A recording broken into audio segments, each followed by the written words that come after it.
이상한 일입니다. 우리는 평생 행복해지려고 애쓰는데 정작 행복했던 순간을 떠올려 보라고 하면 머뭇거리게 됩니다. 분명 좋은 일도 있었습니다. 웃었던 날도 있었고 원하던 것을 손에 넣은 날도 있었습니다. 그런데 그 순간들을 이어붙여도 하나의 문장이 되지 않습니다. 기억은 남아있는데 그 안에 있던 마음이 잘 떠오르지 않습니다.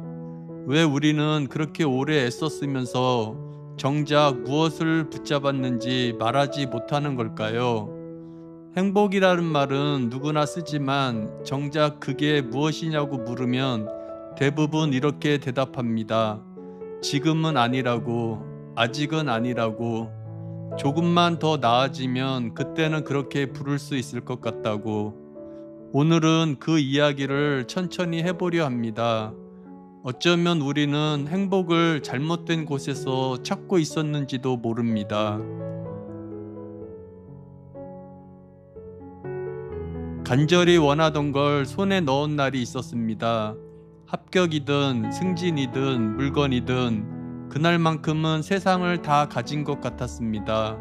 연락을 돌리고 축하를 받고 잠들기 전까지 그 소식을 몇 번이나 다시 확인했습니다.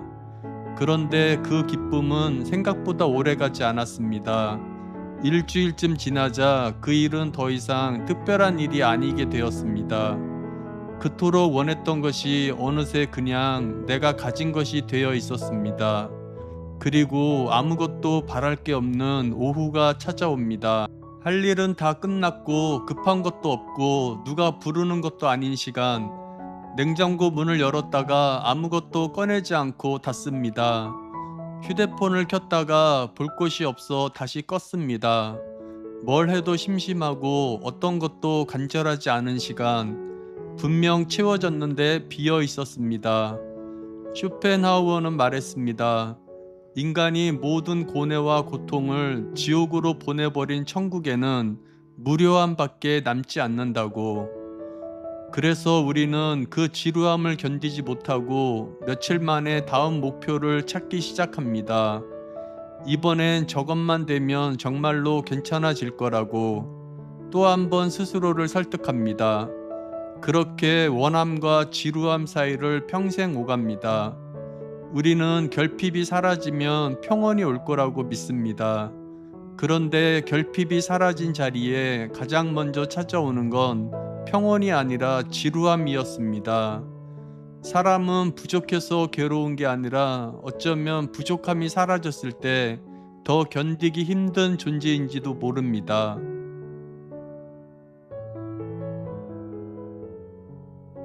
돌아보면 어긋남은 늘 거리의 문제였습니다. 갖고 싶던 것을 생각보다 쉽게 얻은 적이 있습니다.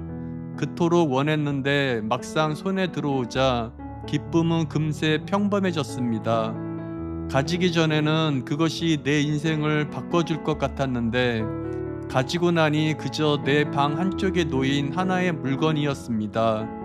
반대로 오랫동안 기다린 것도 있습니다. 처음엔 간절했습니다. 날짜를 세웠고 그것만 이루어지면 된다고 몇 번이나 생각했습니다. 그런데 기다림이 길어질수록 이상한 일이 벌어집니다. 기다린다는 사실 자체가 습관이 되어버립니다.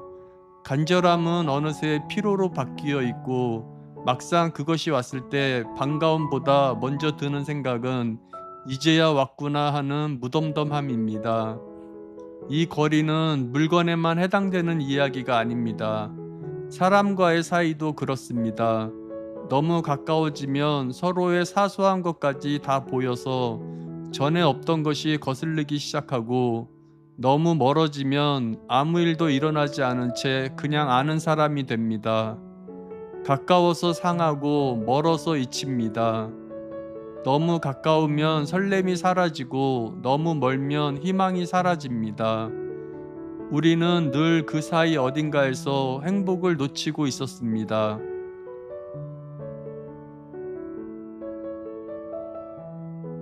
그런데 이상하게도 행복이 무엇인지 가장 선명하게 알게 되는 순간은 행복할 때가 아니었습니다. 이가 아프면 아무렇지 않게 밥 먹던 날이 그립습니다. 코가 막히면 숨 쉬는 일이 얼마나 조용한 일이었는지 그제야 알게 됩니다.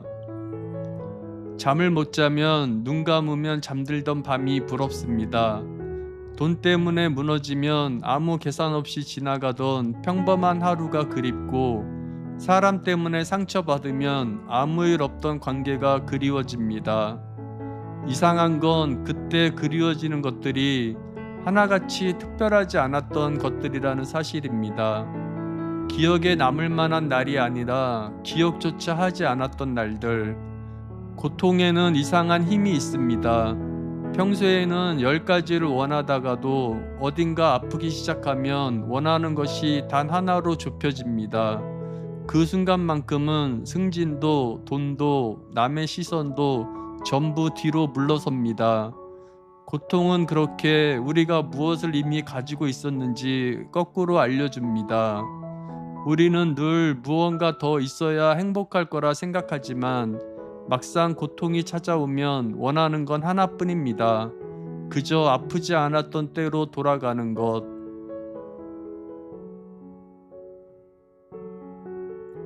그런데 여기서 더 이상한 일이 벌어집니다. 그토록 간절했던 고통이 마침내 사라지고 나면 우리는 그 평온을 행복이라고 부르지 않습니다. 병원 문을 나서던 날 공기가 그렇게 좋을 수 없었습니다. 이제 다른 건 아무것도 바라지 않겠다고 생각했습니다. 그런데 한 달쯤 지나면 그 다짐이 어디로 갔는지 기억나지 않습니다. 몸이 나으면 건강은 다시 당연해지고, 걱정이 걷히면 그 자리를 새로운 욕심이 채웁니다.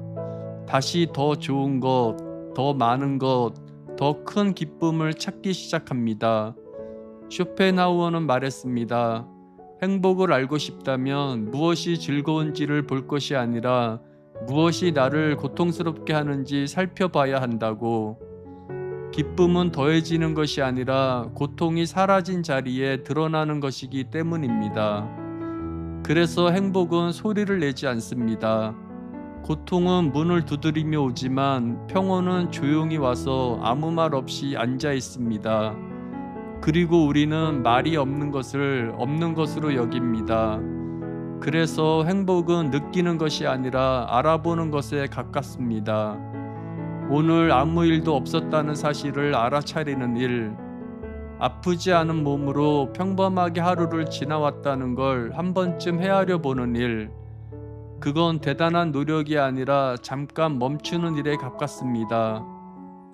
아무 일도 없던 오늘, 아픈 곳도 걱정도 없던 하루, 그게 이미 행복이었습니다.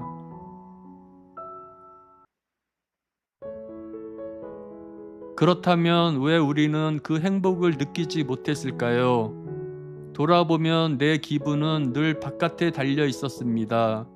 누가 연락을 주면 좋은 날, 약속이 없는 주말은 불안한 날, 칭찬 한마디에 올라갔다가 무심한 말 한마디에 내려앉는 하루, 보낸 메시지 옆에 읽은 표시만 남아있는 밤에는 그 사람이 무슨 생각을 하는지 혼자 몇 시간을 헤아렸습니다.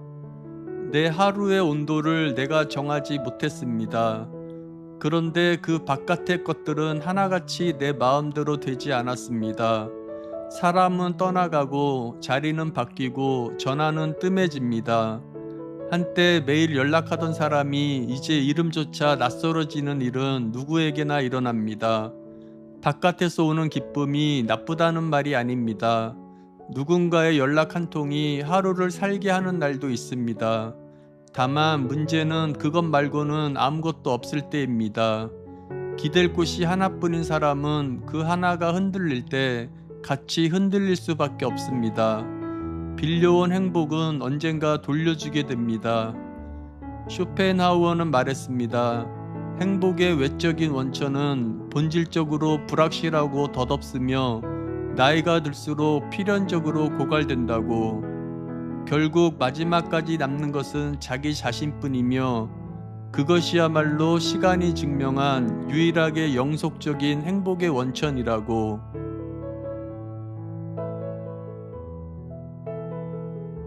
자기 자신이 원천이라는 말, 그런데 정작 우리는 하루 중 얼마나 나 자신으로 살고 있을까요?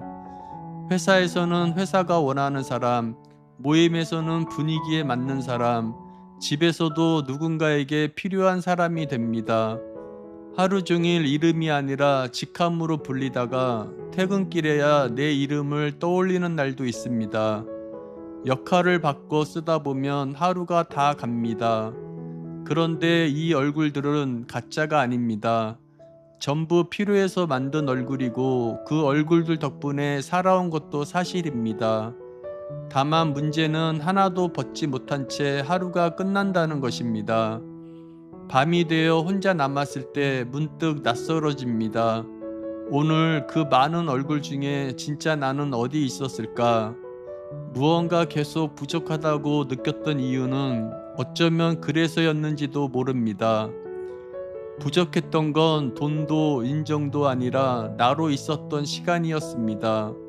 한때는 혼자 있는 시간이 견디기 어려웠습니다.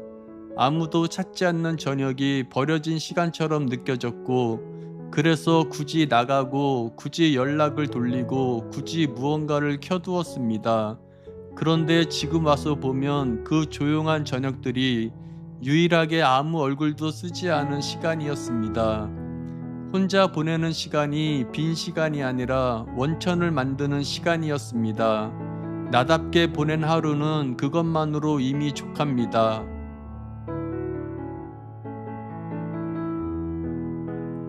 그런데 놀라운 건 자기 안에 뿌리를 내린 사람이 오히려 밖을 향해 손을 내민다는 사실입니다. 모른 척하면 내 시간도 잃지 않고 지나치면 내 돈도 들지 않습니다. 우리는 원래 내 손해를 피하고 내 것을 지키며 살아갑니다. 그것을 나쁘다고 말할 수는 없습니다. 지키지 않으면 살아남지 못하기 때문입니다. 그런데 가끔 그 계산을 멈추는 사람이 있습니다. 넘어진 사람 앞에서 멈추고 울고 있는 사람 곁에 앉고 비 오는 날 자기 우산을 반쯤 기울여 주면서 정작 자기 어깨가 젖는 건 모르는 사람이 있습니다. 돌아오는 것이 없어도 자기 것을 내어줍니다. 쇼펜하우어는 말했습니다. 동정심은 인간 안에 있는 근원적인 비이기적 본성이며 자기 자신을 먼저 생각하는 인간이 타인을 돕는 것은 기적과도 같은 일이라고. 남을 외면하는 데는 용기가 필요하지 않습니다. 외면은 그냥 아무것도 하지 않으면 됩니다. 하지만 아무 대가도 없는데 타인의 고통 때문에 움직이는 순간 인간은 자신의 이기심을 잠시 넘어섭니다. 그리고 이상하게도 그렇게 내어준 날의 마음은 무언가를 얻은 날보다 오래 남습니다. 얻은 것은 익숙해지지만 내어준 것은 익숙해지지 않습니다. 내 것을 지키기만 한 하루는 저녁이 되면 흐릿해지는데 누군가 때문에 잠깐 멈췄던 날은 몇 년이 지나도 남아 있습니다. 어쩌면 그 순간 우리는 나라는 좁은 자리에서 잠깐 걸어 나온 것인지도 모릅니다. 행복이 자기 안에서 시작된다면 그 행복이 완성되는 곳은 어쩌면 자기 밖인지도 모릅니다.